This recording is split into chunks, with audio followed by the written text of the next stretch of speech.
Señores, la Iglesia Católica Romana ha sido fuerte siempre, tiene 2000 años. Tiene instituciones que la mantienen fuerte y será una institución sólida y con mucha credibilidad, no importa las fallas de alguno de sus miembros. Usted tiene sectores que luchan por los más pobres, tienen luchas sociales, mientras usted anda a la madrugada por las calles de la capital y encuentra unas monjitas que van a cuidar enfermos en las madrugadas y regresan a pie a sus conventos. Todo eso es la Iglesia Católica. Y mientras tiene un padre alemán que nos hablaba de economía, también tenemos un padre Regino que nos habla de los inmigrantes, o un padre Rogelio que lucha por el medio ambiente. Pero todos son sacerdotes católicos que hasta ahora no han fallado en su función pastoral. Le damos la bienvenida hoy miércoles santo al padre Rogelio Cruz, que es dominicano, es salesiano y es sacerdote, creo que está en La Vega ahora. Así es. Queremos, padre, que usted nos diga, ¿cuál es la actitud que usted concibe que un cristiano católico debe asumir en esta fiesta que a veces se distorsiona mucho, y los católicos piensan como que tienen una licencia en vez de una fecha de conmemoración y de reflexión? ¿Cómo piensa el padre Rogelio, que es un sacerdote católico, que ejerce su ministerio con mucha dignidad y que lucha por lo que él entiende? Pero haciendo una pausa, ¿cómo usted entiende que un católico que lo eligió por voluntad propia debe tomar una Semana Santa? Bueno, saludos, buenos días y qué bueno que podemos compartir pues precisamente en torno a todo este tema de Semana Santa, porque la Semana Santa precisamente comenzó el domingo pasado con el Domingo de Ramos. Pero lo que estamos diciendo es que la iglesia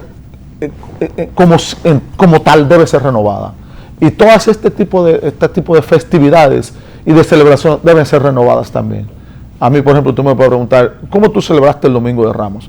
El Domingo de Ramos, yo, por ejemplo, estoy trabajando el tema de ecología fuerte en La Vega. Nosotros, ¿qué hicimos? Que en lugar, entonces, de cortar ramos a los árboles, lo que buscamos fueron plantas. Y plantas, en este caso, y le entregamos a la gente, y las plantas fueron bendecidas en la celebración. Entonces la gente, a pesar de que llevaron sus ramos y cosas esas, pero nosotros entregamos más de 400 plantas, entre las cuales había naranja, habían limones, habían en este caso cereza, todas las plantas en ese caso de carácter frutales que fueron bendecidas, y la gente entonces se iba con el compromiso de sembrar esas plantas. ¿Usted considera el sentido práctico a esa festividad? Entonces es que estamos buscando un pedazo de palma y ir a la iglesia para que se la bendigan no es exactamente no es el sentido de la fiesta del Domingo de Ramos, porque el Domingo de Ramos pues, precisamente se conmemora la entrada triunfante en Jerusalén, y que fue aclamado en un burro, pero un burro que ni siquiera era de él. Sí, se lo prestaron, sí. Porque él dijo, vayan y díganle a fulano, y fulano le pregunta que no suelten el burro, que para no llevar el burro. Pero hay una expresión que es interesante que Lucas usa: díganle que el maestro lo necesita, pero que él lo devolverá. Por lo tanto, no se va a quedar con el burro, por si acaso, como mucha gente se ha quedado con cosas en este país. Por si acaso. Entonces, ¿qué es lo interesante de esto? Que hemos pasado de una Semana Santa por imposición a una Semana Santa por decisión. ¿A qué me refiero? El mundo ha cambiado. La iglesia, por lo tanto, tiene que cambiar y tiene que responder al mundo de hoy y a las exigencias del mundo y del hombre de hoy y de la mujer de hoy.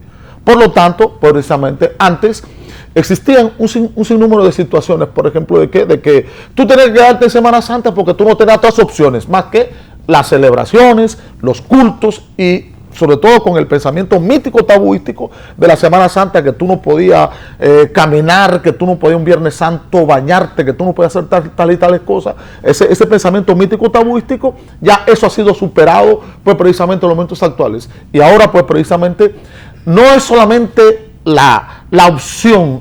Semana Santa, los actos religiosos es una de tantas opciones que existen. Pues por lo tanto, ahora tú tienes miles y miles de opciones, cosas que tú puedes hacer en Semana Santa. Pues por lo tanto, el que se queda en Semana Santa, se queda no por una imposición porque tiene que quedarse, sino por una decisión que él tomó. Pues precisamente eso es lo interesante en los momentos actuales. Padre. La gente está preocupada, discúlpame, porque quiere encontrarse con Dios, pero la problemática es que a Dios tú no solamente lo encuentras en un templo, en una iglesia, sino que Dios tú vas a encontrar donde quiera que tú estés en 4 dimensiones, donde tú eres capaz de respetarte a ti mismo, donde tú eres capaz de respetar a los demás, donde tú eres capaz de respetar las cosas creadas y donde tú eres capaz de respetar eso que tú llamas Dios, que tú llamas el absoluto, que tú llamas trascendental, como tú quieras llamarle, ahí tú estás encontrándote con Dios. Y el pensamiento bíblico, sobre todo el capítulo 3 de Juan lo dice claro, el encuentro de Jesús con la samaritana, que la samaritana le dice a Jesús, mira, nosotros adoramos a Dios aquí en este pozo, los judíos en el templo y otros en el monte. ¿Y qué le dice Jesús? Mira, de ahora en adelante a Dios solamente se le adora en espíritu y en verdad. Padre, yo quiero plantearle algo, y es, salvando las distancias, y no pretendo comparar a un Jesucristo con un Rogelio Cruz, porque no, eso está muy lejos, pero sí hay algo que yo quisiera que usted hable. Cuando llegó esa figura hace 2000 años, él nunca se montó en un carro, nunca se montó en un avión, no se movió en más de 100 kilómetros a la redonda. Y la pregunta es la siguiente: tuvo que luchar contra una ocupación extranjera que adoraba ídolos, los romanos. Claro. Tuvo que luchar contra su propia gente que traía la vieja tradición del Viejo Testamento, con muchas costumbres que ya él fue lo que hizo que él viniera. Ahora, nosotros vamos a conmemorar eso, y cuando lo oigo a ustedes en actividades, digo, pero bueno, él era un anarquista para los judíos. Sí, exactamente. ¿Verdad? Cuando él dijo esos muros se van a caer, lo acusaba, esa fue la base de la acusación. Destruir ese templo. Quiere destruir el templo. Y lo enchinchaban contra la ocupación. Háblame del tributo. Espérate. A César lo que es de Dios. Todo eso está muy bien. Cuando usted se pronuncia, que hasta ahora no ha tomado las armas, pero usted, ganas no faltan. Bueno.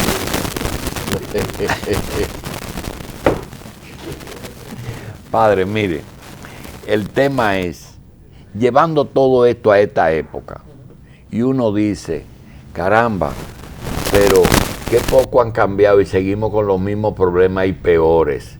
Yo le pregunto, en una Semana Santa, usted puede traerse, pensar, reflexionar, pensar en aquello, pensar en usted, pensar en su futuro, reflexión, pero también puede descansar. Pero hay una línea fina entre descansar y disfrutar fiestando. Esa parte de entre descansar e irse de parranda y de fiesta, ¿cómo usted lo separa? No, yo pienso mucho en lo que es la cuestión de la decisión personal de todo ser humano. Y para eso está la libertad.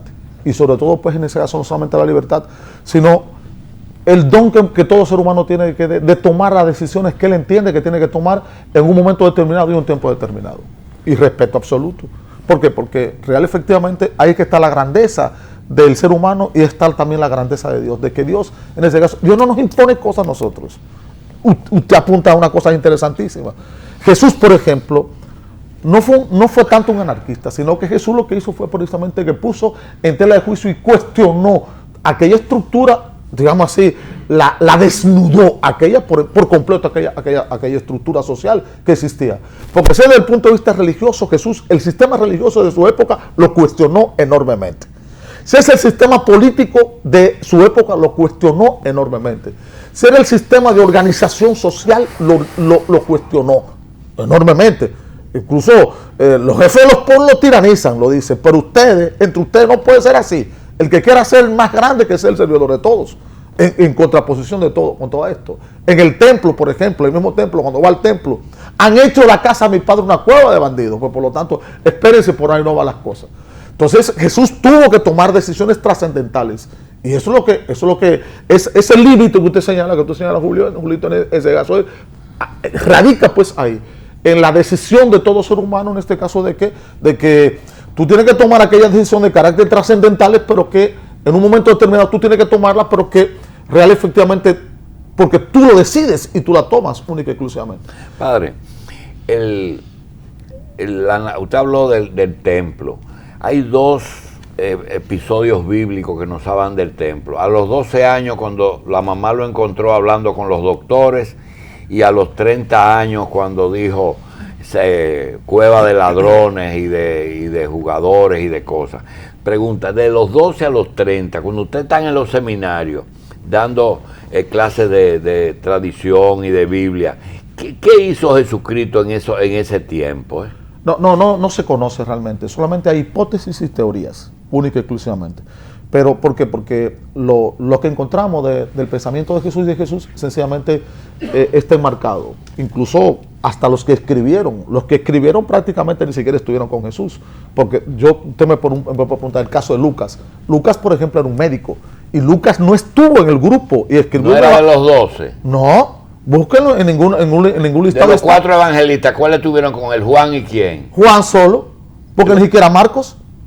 Marcos le puede explicar. ¿Y Mateo?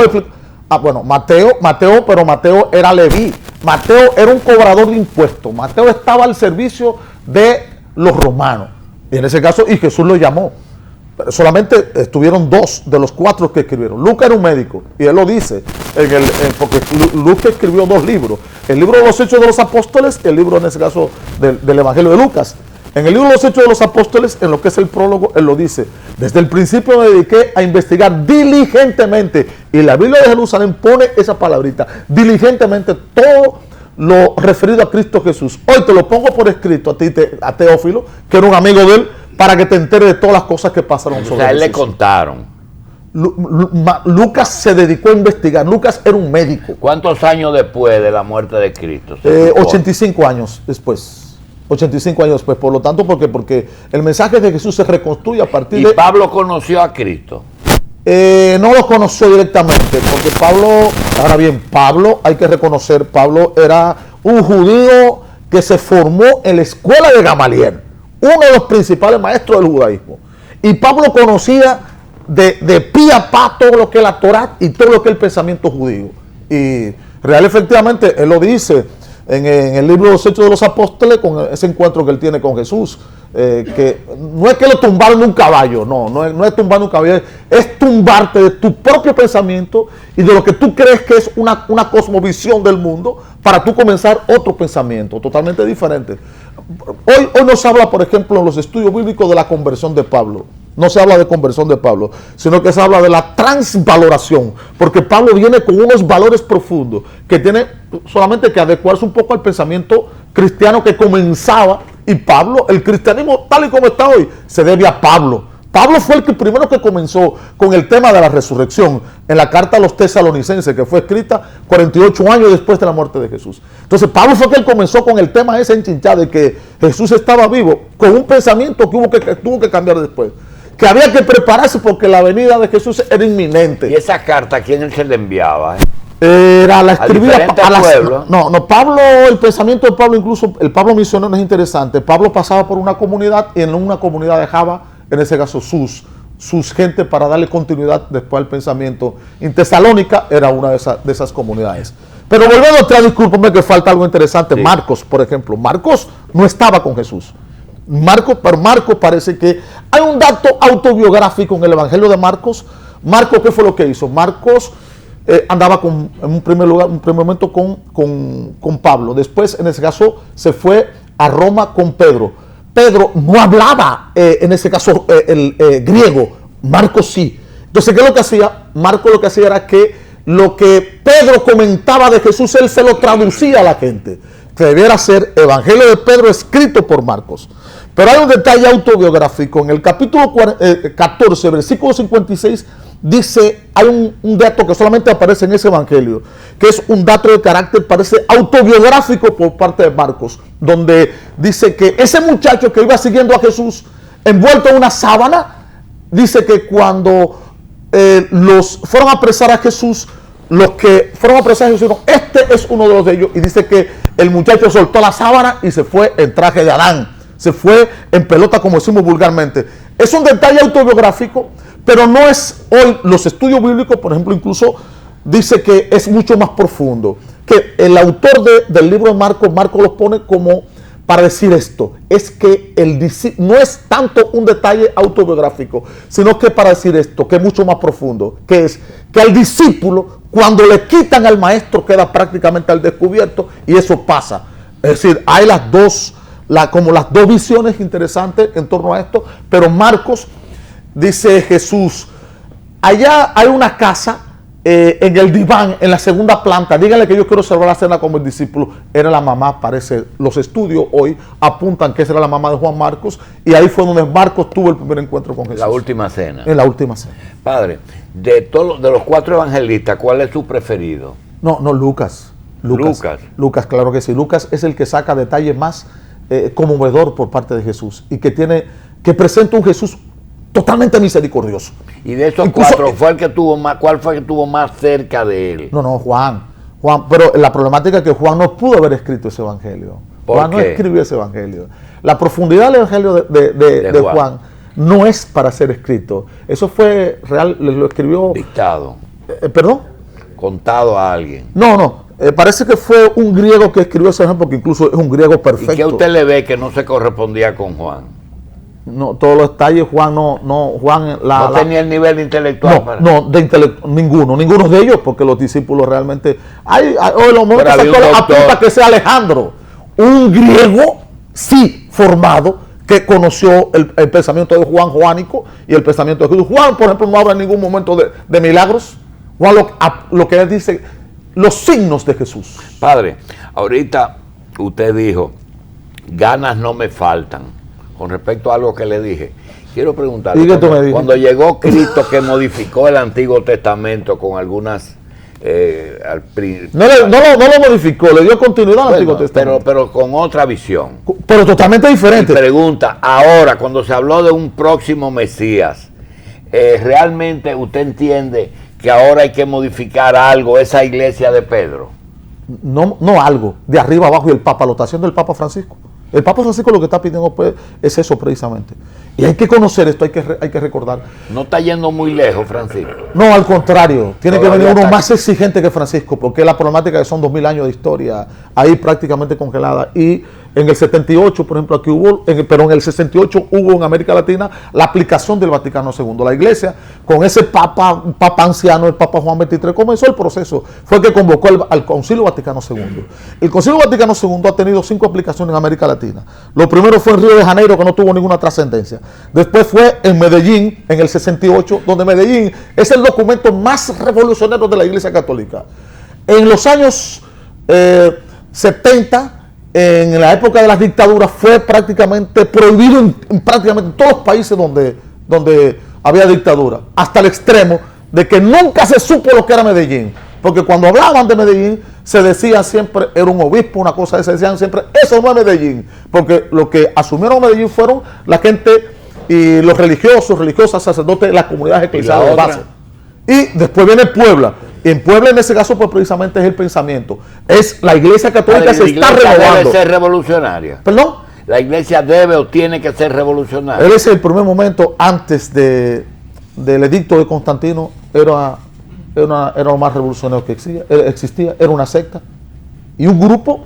Incluso en los momentos actuales estamos pidiendo esto, que la iglesia retome la fuerza del resucitado. La iglesia estaba realmente al servicio de los que menos pueden. Lo que estamos pidiendo en América Latina, una iglesia al servicio pues precisamente de los pobres. Una iglesia que sea capaz de despojarse pues precisamente de todas esas estructuras que en los momentos actuales, en ese caso, estamos y aparentamos más al servicio de los poderosos. ¿Y cuál es la concepción de la iglesia del pobre? ¿De alguien que no tuvo oportunidad o de un inútil incapaz de hacer riqueza? No. La iglesia de los pobres es aquella que pide igualdad de condiciones. Para todos. Oportunidades. Oportunidades para todos. De forma tal que la educación no sea un privilegio para uno, sino que sea para todos. De forma tal que el trabajo no sea privilegio de unos, sino de todos y todas. De forma tal que, en ese caso, la cuestión social sea, en ese caso, no para darte cosas, sino para que te permitan promoverte como ser humano. Una iglesia totalmente pues diferente. La iglesia, eso de que los pobres siempre lo tendrán con ustedes, que dijo Jesús, eso desde el punto de vista sociológico no es para justificar para justificar, en este caso, de que los pobres van a estar ahí siempre tirados, sino que es para crear mejores condiciones para que el pobre viva con calidad de vida, que es lo que queremos. Bien. Padre, las festividades de ahora, hay una feria que yo creo que usted no la anuncie en Manabao. Manabao, a mí me da la atención porque el otro día encontré un coronel retirado que me dice que yo quiero ser alcalde de Manabao. ¿Dónde está Manabao y qué es la feria de Manabao? Justamente, Manabao está a 17 kilómetros de Jarabacoa. El camino hacia arriba, hacia arriba, sí, en la montaña, es un lugar preciosísimo. Y ahí nace el yaque. No, el yaque nace mucho más arriba, en la agüita, después que tú cruzas la ciénaga subiendo, porque es el camino. ¿Y ustedes por ahí que conocen tanto eso? No, porque yo me eduqué en Jarabacoa en los primeros años. Yo soy mocano, yo soy salesiano y se educó en el seminario de seminario de Jarabacoa, y entonces pues conozco toda la zona. Es el camino, Manabao es el camino rumbo hacia la ciénaga. La ciénaga es por donde pasan miles y miles de turistas camino al Pico Duarte, pues precisamente. Es uno de los caminos principales. Entonces Manabao tiene, la mayor producción de Manabao es la Tayota. La Tayota. Aquí tienen el afiche, pues precisamente lo que estamos promoviendo en la pantalla. Entonces Manabao, hay más de 1000 productores de Tayota. La producción fundamental de ese sector. ¿Quién come tanta Tayota aquí? Pero solamente a Dajabón semanal de Manabao salen 70 y 80 camiones de Tayota. Porque van para Haití. Para Haití, exactamente, pero hay un problema serio, que por un acuerdo, en este caso, un acuerdo que no es muy conveniente para la gente de Manabao, por cada camión, la gente de Manabao tiene que dejar 3,000 pesos allá a unas asociaciones de Manabao sin tener Tayota, sin producir Tayota, nada de ese tipo de cosas, que también la feria pues precisamente para que la gente ¿Para qué pueda. la feria, padre? La feria tiene como objetivo fundamental, primero, promover el municipio de Manabao, y segundo, la organización de la asociación de tayoteros, que existe, pero está muy desorganizado ellos. Y hay tanto como usted dice. Ahí son más de 5,000 tareas de Tayota que tienen sembradas. ¿Y todo eso es en montaña? En la montaña, es todo montaña, montaña, montaña. Por ejemplo, el domingo pasado nosotros andábamos conversando con los productores. Hay un productor en la Ciénaga Manabao, en una parte que se llama La Cotorra, una sección que se llama La Cotorra, que tiene más de 700 tareas de Tayota. Pasó muy rápido por una información que dio, y es que el productor tiene que pagar una cuota a la asociación. A la asociación en ese caso, pero de Dajabón.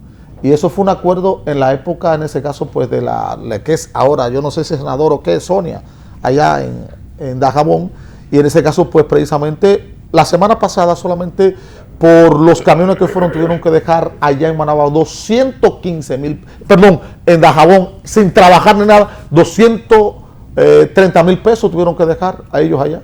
Entonces hay un problema serio que con esto ya estuvimos conversando con el director del FEDA, pues precisamente para ver cómo comenzar a apoyar a los campesinos, porque ellos lo que quieren es precisamente tener una mejor calidad de vida y sobre todo pues precisamente que su producto, que es fundamental, que es la Tayota, pueda salir adelante. ¿Y la carretera ya está buena de Manabao para sacar todos esos productos? Está bastante buena. Hay un contrato que lo tiene en este caso pues precisamente aquí de Santo Domingo, que están trabajando. En los momentos actuales está paralizada la carretera, pero a Manabao se sube con bastante facilidad. Tiene unos pedacitos que están bastante incómodos, pero se sube con mucha facilidad. Bien. Padre, ¿la feria cuándo es? La feria va a ser en mayo. Primero, el fin de semana largo. Del 1 de mayo al 3 de mayo vamos a tener 3 días. Entonces la feria habrá, en ese caso, unos chefs que están dando unos cursos. Hay 12 productos. Allá hay un señor que hace 12 productos de Tayota. Por ejemplo, se hace vino de Tayota, se hace suero con la Tayota, se hacen galletas. Pero dice que la Tayota tiene una cosa que le es igual al que la come como al que no la come. No, eso... que dice, hay candidatos Tayota que no saben a nada. No, pero dicen también que el que come Tayota y que besa una vieja no ha comido Tayota ni besado a nadie. Pero eso no es así. La Tayota son más de 12 componentes en este caso que incluso se están promoviendo. Entonces, ese fin de semana estamos invitando a artistas que estarán allá. Estamos invitando a unos cursos que van a dar, por ejemplo, la DNCD allá también, que nos va a apoyar. Estamos con la gente del Ministerio de Turismo, estamos convocando también que hagan presentes para unas casetas, pues allá en todo el trayecto hacia La Ciénaga, Manabao. Estamos invitando también a un sinnúmero de instituciones que estén presentes los 3 días. La carretera se paró porque el contratista no le están pagando. No le están pagando. Bueno, así es. Bueno, adelante. Padre, esa visión y reclamos de cambio que usted plantea alrededor de la Iglesia Católica, ¿es una posición personal o esa es la visión de los salesianos? No, es la visión de la Iglesia como tal, porque la Iglesia le apuntaba ahorita que comenzó pues, precisamente la aplicación del Vaticano II aquí en América Latina, y han habido las conferencias esas. Le hablé de Puebla, de Medellín, faltaba Puebla y después en ese caso Santo Domingo, y el último encuentro que fue precisamente en Brasil. La Iglesia ha hecho 3 opciones fundamentales aquí en América Latina. La primera opción que hizo la Iglesia es por los pobres, y en el número 79 de Puebla dice claro: asistimos a la terrible desgracia de que en América Latina los pobres son cada vez más pobres y los ricos cada vez más ricos a costa de la pobreza de los pobres. El Papa habló de eso ahora, dice claro, que los políticos crean los pobres y después le piden que voten por ellos. Claro que sí, es una maquinaria de creación de pobre y de pobreza, sí, que se va. Y después, la segunda opción que hace la juventud. América Latina... le compra la pobreza. Exactamente. América Latina es un continente eminentemente joven, por lo tanto hay que trabajar con los jóvenes. Y la tercera opción de la Iglesia en América Latina es la promoción social. Por lo tanto, esto no es invento del padre Rogelio Cruz. Y yo como salesiano, más todavía. Yo por constitución, un artículo nuestro de la constitución nuestra, los salesianos dice, el salesiano... La misión del salesiano es trabajar con los jóvenes más pobres y necesitados. Por lo tanto, yo tengo un mandato de eso. Entonces, no es cuestión de Rogelio Cruz. Además, el primer aporte de la Iglesia latinoamericana a la Iglesia Universal de Jesucristo es que la Iglesia debe partir de la religiosidad popular, es decir, de lo que entiende la gente, más que seguir, en ese caso, inculcando cuestiones que real y efectivamente no responden al mundo. Padre, ¿por qué a personas buenas le pasan cosas malas y por qué a personas malas le pasan cosas buenas? Bueno, ese es el libro es un libro que existe. ¿Pero qué interpretaciones de un sacerdote a eso? Espérate, ahí voy. Existía, incluso el libro de Job fue escrito por eso, la idea de la restitución. ¿En qué consiste la idea de la restitución? Que al bueno le tiene que ir bien y al malo le tiene que ir mal. Pero vemos hoy en el mundo de hoy que es exactamente lo contrario. Que si tú eres bueno, tú vives jodido. Sí. Y el malo, tú ves que progresa, sí, y sale adelante.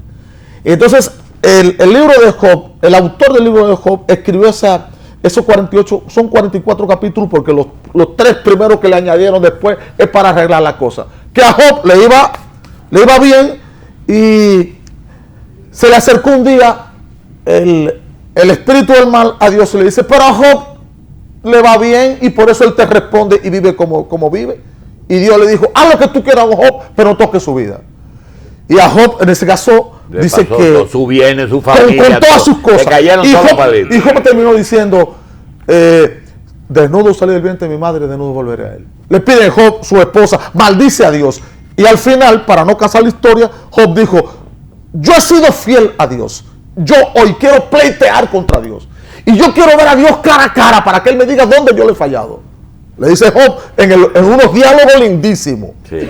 Entonces, al final dice el libro que Dios se le aparece a Job y le hace 17 preguntas de esas que no tienen respuesta. Job, ¿dónde tú estabas cuando se hizo el mundo? Job, ¿alguien ha medido alguna vez la profundidad del océano? Job, la línea allá del horizonte, ¿alguien ha ido alguna vez? Job, la última fiera que existe allá en la selva amazónica, ¿alguien la alimenta? Y Job dice, he sido imprudente al hablar, y se llevó la mano a la boca. ¿Y él lo restituyó a Job? El hecho de que Job haya dicho, he sido imprudente al hablar, se llevó la mano a la boca. Ahí termina el asunto. Lo otro, se lo pusieron para arreglar el libro, sí, y para ayudarle a Dios única y exclusivamente. Pero eso no lo tenía en un primer momento el libro de Job. ¿Y quién es que discúlpame, una cosa demasiado profunda. Sí. Entonces, la idea de la restitución. Este tiempo para eso. Sí, de la restitución. Entonces, espérate. ¿Y por qué a los buenos les va mal? Entonces, el libro ese es un libro que se llama así, cuando las cosas malas le pasan a la gente buena. Ese estudiante de 19 años que iba para la universidad y de repente cae y se muere, y su mamá, porque era creyente, dice, es que yo no he pagado el diezmo, por eso Dios me está castigando. No, Dios no castiga, sino que sencillamente hay que ver qué fue lo que pasó y que todo tiene que una explicación desde el punto de vista lógico y desde el punto de vista de la razón. Y por lo tanto es muy fácil que echarle a Dios cuestiones que Dios realmente no está metido en eso, sino que es culpa nuestra. Y discúlpame, entonces el ejemplo es este. Yo me encuentro con esa señora que viene conmigo, me dice, Rogelio, Dios quiso que mi hijo naciera así, con un problema en el corazón. ¿Desde qué? ¿Que Dios quiso que tu hijo naciera así? Dice, sí, tengo que operar a mi niño. Y está pidiendo para operar el niño porque tuvo una problemática congénita del corazón. Entonces, yo, cuando ella me dijo que Dios quiso que su hijo naciera así, yo pensé dentro de mí, no se lo pude decir a la señora porque era una señora con mucha fe. Yo dije dentro de mí, Dios, si tú eres que permite que un niño inocente nazca con un problema congénito, bórrame de tu libro, yo no quiero nada contigo. Yo dentro de mí, y encontré el libro ese que se llama así, cuando las cosas buenas le pasan a la gente mala. Vuelvo entonces con la señora, con mi amiga, y le pregunto, ¿y qué pasó contigo, mi hija? Y descubrí que durante el embarazo ella debió tomar su medicamento, y no se tomó el medicamento, y eso le produjo, en ese caso, la problemática de su hijo. Entonces, es muy fácil. Entonces, yo hablo de la cuarta dimensión del perdón. Perdonarse a uno mismo, perdonar a los demás, perdonar al mundo y perdonar a Dios. ¿Por qué? Porque a veces echamos cosas y culpa a Dios, que Dios no es el culpable, sino que nosotros somos los responsables de nuestros propios actos. Usted tiene que entender, padre, que nosotros estamos medio hartos de reelección, estamos hartos de un caballo sin freno. Lo que quiero decirle es que había que tratar un día cosas profundas. Bueno. Y usted nos da la oportunidad de hablar de las Tayotas, de hablar de Loma Miranda, pero también de hablar de estas cosas un día, ¿verdad? Porque lo interesante de todo esto, tú sabes, es decir, que usted nos puede servir hasta para cardenal aquí. ¿Perdón? Que nos puede servir hasta para cardenal. Porque tiene conocimientos suficientes para desempeñar el cargo. Sobre todo ahora que nuestro cardenal cumple los 80. Pero tú tienes que entender esto, el pueblo tiene que entender esto, que esos cargos están reservados para personas que no somos disidentes.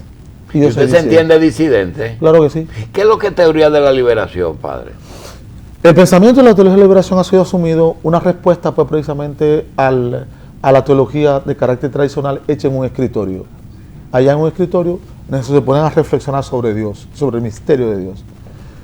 Tú, por ejemplo, ibas a una iglesia y te arrodillabas delante de un ángel con pelo lacio, blanquito, y decía, Dios mío, gracias te doy por esto. Y hoy yo reflexiono en América Latina, cuando me meto allá en la cañada, ahora en Manabao con la gente, y me encuentro un niño con una panza llena de lombrices, y digo, Dios mío, esto no puede ser así.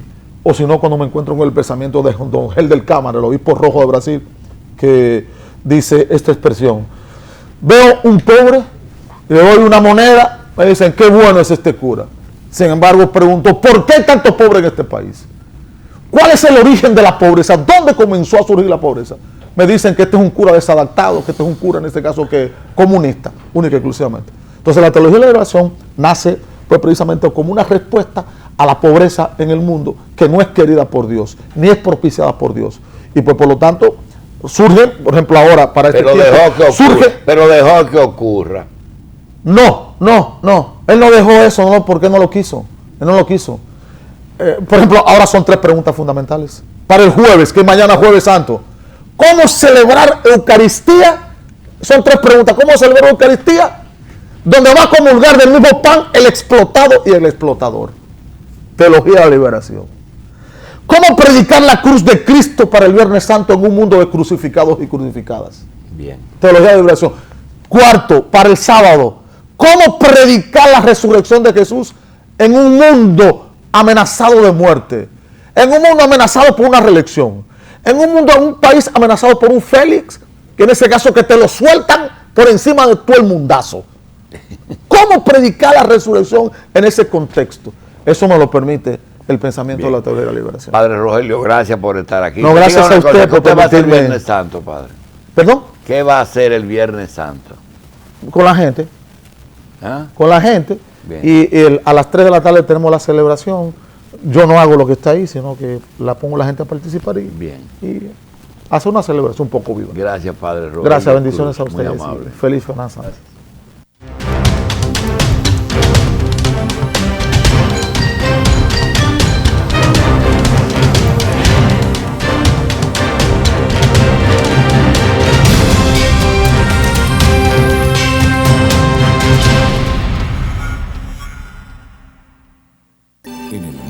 como en la vida. Cuando menos lo esperas, puede nublarse el cielo de improviso, empezar una tormenta y encontrarte en una situación de peligro donde pueden ocurrir accidentes, daños y pérdidas. Lo importante es haber sido precavido y tener un faro que siempre nos guíe a un puerto seguro. La Monumental de Seguros, tu guardián del faro en todo el territorio nacional. La Monumental de Seguros. Aseguramos tu futuro hoy.